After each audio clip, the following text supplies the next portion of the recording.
Hello everyone! Now if you were a child in the 80s and 90s, you will have grown up with American Girl books, or you would have at least seen them because they were so popular at that time. Now, I grew up reading the original five: Felicity, Kirsten, Addie, Samantha, and of course little Molly, and I absolutely adored them. Every time I read them, it was like coming home to a good friend with great stories to tell. Now, if I would have known that their cookbooks existed, I would have been all over them to try to get them. Now, I scoured eBay and got the original five that were published in the early 90s, and I was so excited to get started. So I thought it'd be fun to do a series to look through these cookbooks and cook something really fun from each one. And of course, we're gonna start with Felicity, who was in the year 1774. So let's get started and make us some Queen's cakes.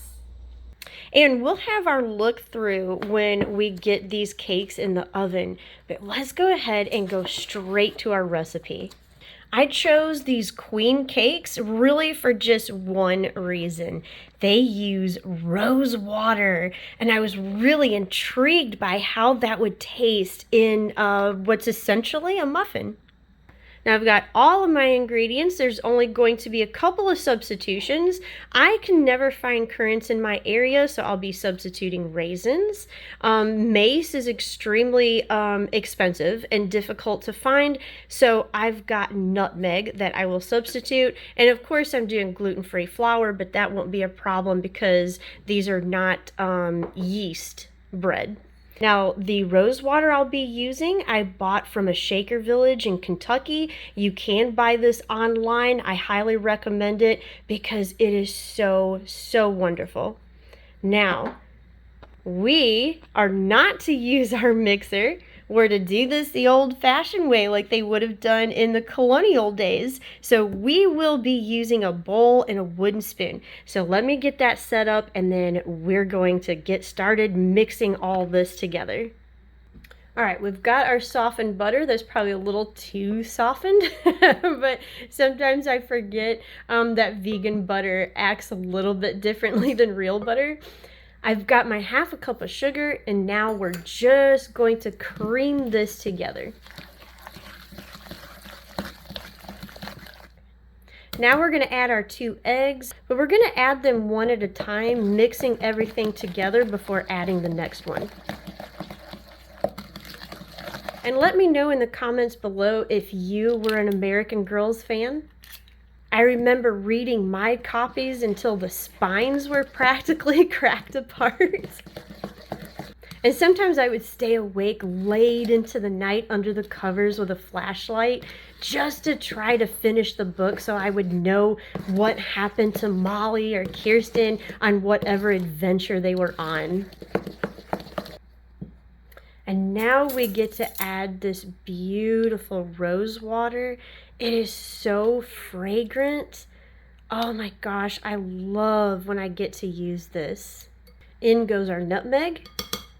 And of course, we'll need a little salt.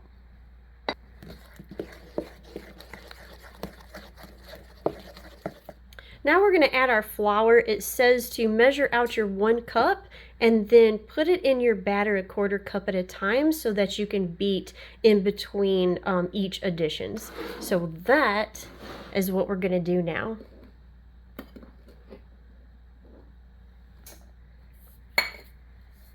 Now, eventually I outgrew American Girl books, but I recently went on their website to see what was going on now. Of course, you can still get the original 5, you know, Samantha and Kirsten in them, but they've got some really interesting ones that they've added.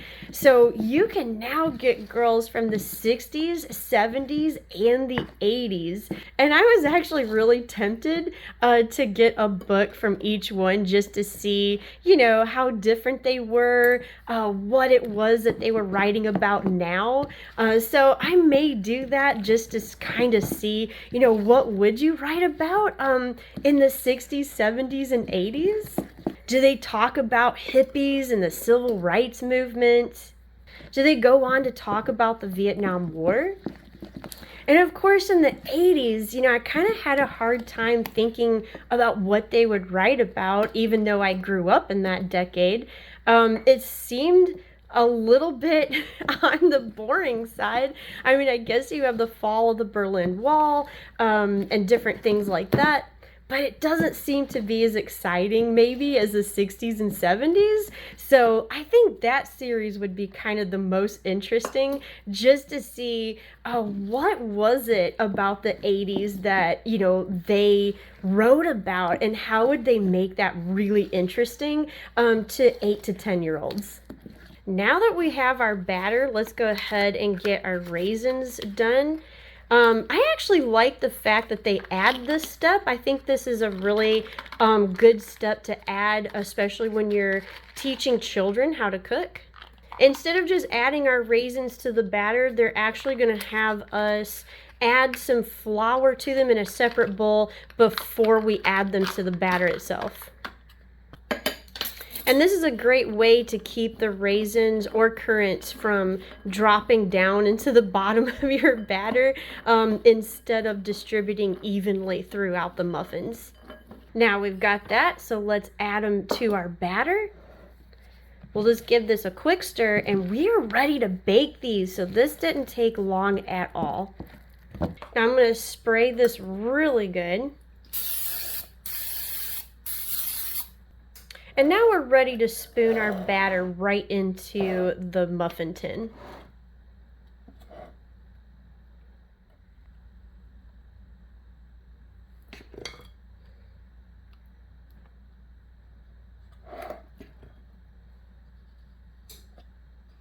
And we're ready to put these in the oven. And then I'm going to clean up my mess so that we can do a look through of this cookbook, because I think you're going to be pleasantly surprised on what's inside, and I think you're going to find it really cute. All right, let's have a look-see through Felicity's cookbook from 1994. Now, mine is a discarded library book, so it's kind of in rough condition, but the inside is still really nice. What I really enjoy about these cookbooks is you get a lot of history packed into what's essentially like a little pamphlet book. So not only are you learning, what kind of recipes would have been in colonial America, but they also give you an introduction on how they would have cooked all those recipes. I think it's great that, what I have come to expect from American Girl is high quality and a lot of really good information. So, as a child, or if you have a child or grandchildren, you know that if you get this, you're going to get a ton of really cool information about history that they may not be getting anywhere else. I like the fact that because this is geared for children, they're going to give that child a lot of really good tips on getting started in the kitchen. And then you go right into breakfast. They always give a little introduction on, what that would have meant in the historical era of that time. And even though we're going into recipes, you're still getting little blurbs of historical information that go along with the recipe that they have on the page. So everything is organized and everything makes sense, which I think is really important because everything seems to be very clear. Your instructions are good. They're very clear, easy to follow, and all the information is always pertaining to what's on the page. So you're not having to turn pages and looking up other things. Everything is right there for you. We have some really interesting recipes. We've got some things that, would obviously be for dinner. So if you wanted to invite some friends over, and, have your child help you cook them a historical dinner, I think that would be really cool, especially if they're big fans of American Girl. This would be a really cute little party idea. I think you get a really good mix of different recipes to try. All of these recipes, like I said, are historically accurate to the time period, but there's still things that you would want to eat today. I think this is cute. For each cookbook, you have a favorite foods category. So this is what would be Felicity's favorite foods. So you have some really cute little ideas in here. Everything ranging, from like a very simple recipe all the way to maybe a little bit more involved. And then of course the all important tea, which I thought was a really good addition, since you do have the Boston Tea Party in that, era. And then what's really cute is here's some help on planning your colonial party. So I thought that was a really nice touch. Like I said, if you wanted to have, your child's friends over and plan a little Felicity party, they're giving you the recipes and the ideas to do so. So while it's not a very thick book, I think it's very child appropriate, very cute, and even interesting as an adult, because there are little pieces of history that I really enjoyed learning about and reading through. So yeah, overall, really glad that I picked these up, and if you're an American Girls fan, you're gonna love it. I am pretty sure these are already done. I think they got done a little bit sooner than the 40 minutes, but let's go ahead and do the knife test just to make sure. Ooh, yeah, that's nice and clean. So these are done. I'm gonna let them cool a little bit and then we'll do our final taste test. Okay, I let them cool off a little bit, but I can't wait anymore, so let's just go ahead and try it. Oh, this baked up so nice and fluffy, so let's hope it tastes as good as it looks.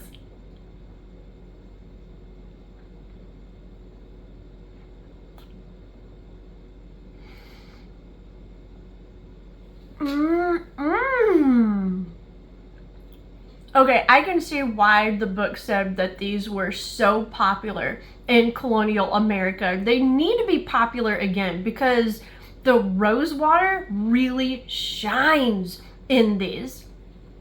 Sorry, my mouth is like watering. The smell and the taste is so good. They actually, while baking, kind of permeate your kitchen in this gentle rose scent that is so nice.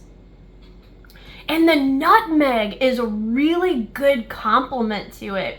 I'm glad I chose that one. You can substitute quite a bit for mace, like cinnamon and allspice, pumpkin spice, that kind of thing. But I kind of like just the simpler tones of the nutmeg so that the rose water can really come out.